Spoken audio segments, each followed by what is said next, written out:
Hey guys, Rob from Highway and Heavy Parts. Just a quick tip for you on our 3406E, C15 and C15 ACERT injectors. They're all going to come with brand new injector hold down bolts.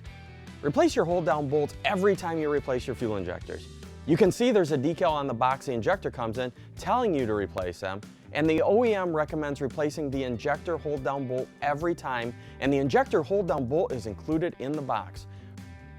Replace that bolt when you put your injectors in. We've received cores back and they've got brand new bolts in them. These bolts stretch and they can no longer hold the torque. So replace that bolt every time you replace your fuel injectors. Want to stay up to date with new diesel parts and tech tips from Highway and Heavy Parts?